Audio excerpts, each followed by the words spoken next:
What is going on, everyone? We are finally back. We had audio issues and we figured them out. So now we're back. Before we do the full garage tour, we're doing a video on the top 5 things I love about my 1996 Mitsubishi Eclipse. Starting off with number 5, it's a GSX. And if you don't know what a GSX model is in the Eclipse, it's the 4G63T. So it's the same motor that the Evos came with, but they have different displacement. So after cleaning the S14 and the 350Z's engine bay, this one looks really dirty. I didn't really realize that until now with the new garage and the lighting. It looks really bad. It's built internals. From what I was told by the previous owner, they used to time attack it at a track we have up north.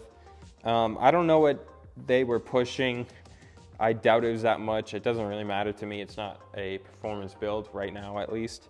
I mean, ideally down the line, but we just have headers here with the 16G turbo. It's an upgraded turbo. And then we just have a downpipe to a cat, and we'll talk about the exhaust later. And then we have a Turbo Smart blow-off valve.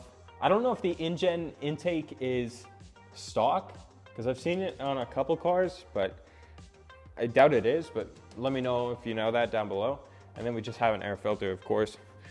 And this is not engine related, but it's the Megan Racing strut bar. I didn't do that, that came with the car.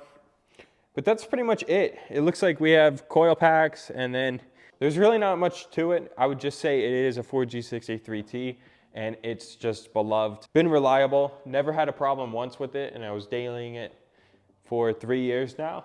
I love it a lot. And this is a boost controller for the turbo. Right now it's set at 12 PSI. And that's just what he had it set when I bought the car. But I never changed it because I'm not about to have rod knock. I just want something to daily and to drive. But that's number 5 right there, the motor. It's a GSX. Coming in at number 4, body lines. I think this car is beautiful. I'm talking the body lines besides the wide body kit. I think it just flows so nicely, and from the factory they had this GSX wing. It was only on the 97 through 99 cars, I believe. There was like this tall wing like the Supra, and that's really cool. That's what my car came with, so I just immediately fell in love with that. I got rid of it because of the wide body. I thought it didn't flow because there was a little, it was like only here on the hatch. And the wide body obviously pushes out the car. But the body is just incredible. You don't see these cars on the road at all. They're like really unique, and when you do see them, it's never the GSX. It's always just a base model, maybe owned by a grandma, and that's pretty much it. They're really cool cars. I would love to see more of them, and if you guys have one, let me know down in the comments below. I'd love to see and hear what you guys are doing with yours. For number 3, we have the wide body kit. I was mentioning this with the body, that's why they're so close together. This is a version 3 BRZ FRS or GT86 Rocket Bunny kit. I got this one on eBay, so it's not authentic, but I do have an S13 with an authentic Rocket Bunny kit. But since nobody's pulled this off before, I didn't want to waste my time or money on a real kit. But down the line, of course, I would want to go with an authentic one. They fit better, even though it's not made to fit. Hopefully we can just bend this and contour it, but that's down the line. But this kit is super unique. Hopefully it fits really nicely when the time comes. I mean, I'm sick of seeing this tape, but the front fenders are from the Rocket Bunny version 1 BRZ kit, so it's the same thing, but I didn't buy new fenders because I had the version 1 kit on this car before, and they look the same as the version 3, so I decided to just keep them. And since we already mounted them and they fit fine, it should be pretty simple. And they don't blend into the side skirts, or else I would have got the version 3 front flares. And then also, this is my back bumper. It's just from eBay also, so it's like an eBay special car at this point. It doesn't fit that well because it's fiberglass and it's sagging. I have to put like a metal support under there and fit it. We're gonna do that in another video too. But it's the replica of the Fast and the Furious Eclipse car. The authentic one would have these circles out here, over here instead, and it would look a lot more flush. This one does the job. I think it looks good. It looks good enough. Like, not many people probably even know about that, but this one does come with this lip at the bottom here that I'm just waiting to cut. I do not like the look of it. Depending on what's back there, I might leave a little bit of it so you don't just see the back of the gas tank or something. That wraps it up for number 3, the body kit. I think the way I have it, it's flowing really nicely.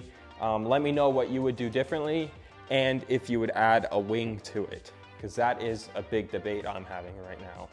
Maybe even just a lip. I don't know. It's hard to say. So, I mean, Rocket Bunny typically has those duckbill spoilers, so let me know. For number 2, I would have to say the exhaust. The exhaust I got custom fabbed at my exhaust shop here in Colorado. It costed me like $500 or something, I would say, and they're 4-inch tips, but they're just blast pipes, they call them. It has headers that I put on, and then a downpipe that's 4-inch to a 3.5-inch cat, and then back to 4-inch exhaust out to these blast pipes.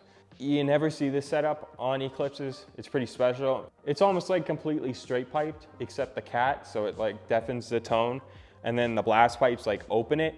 So it's like a pretty unique exhaust setup. It sounds pretty crazy on the street, especially with the turbo. The turbo quiets the exhaust if you're not aware.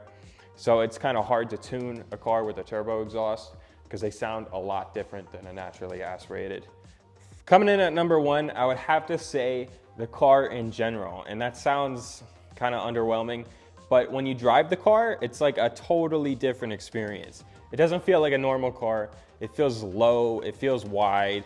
Even without the kit, it just feels like sporty and unique. A lot of people come up to me and they compliment it, especially older people. They say, oh, I used to have one.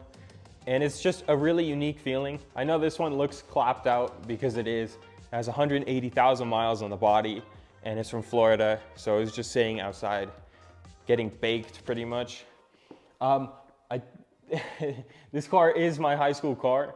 So it's like one of the first cars I learned how to work on and all that. But I'm gonna clean it up. I'm gonna change the look of a lot of things, and I'm gonna make it look more like how this S14 looks, where it looks like a newer car. Besides this hood, of course, where it's really faded. But I'm gonna freshen it up and make it look like a true build instead of just some high school car. It's a really special car. It turns everybody's heads and they always think of Fast and the Furious.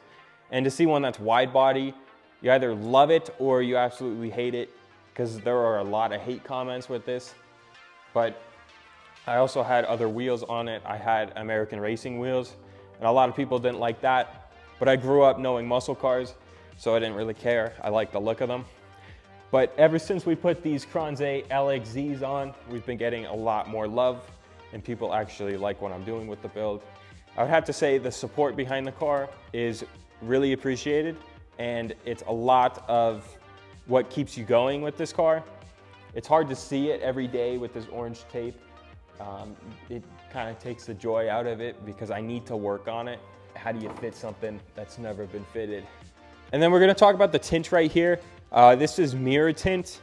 I did it, I would say 3 years ago. The tint costed me like $280, and then to install it was like $300. I didn't do the installation, that's why it looks really good. And it's just this blue mirror tint. I thought it was chrome, but they sent me this blue one and I actually really like it. And for everyone wondering, you can totally see through it. At night, it's a little darker, so I upgraded my headlights, but it looks great. From the outside, it's a mirror. From the inside, you can see right through it. And then also the sunroof is 5% tint. It wouldn't look good being mirror tint. You can almost hardly notice the sunroof because it matches the black. But once we paint the car, obviously it won't, because we're not going black. But that's how 5% tint looking through it, that's how it would look.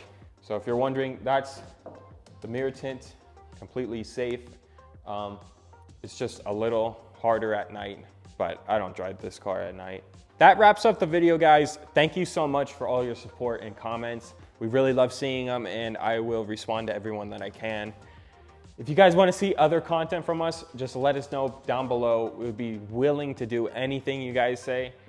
We got tons of other cars to work on. Here is my S14 that we're gonna redo this carbon fiber hood, and then we're also gonna clear these headlights.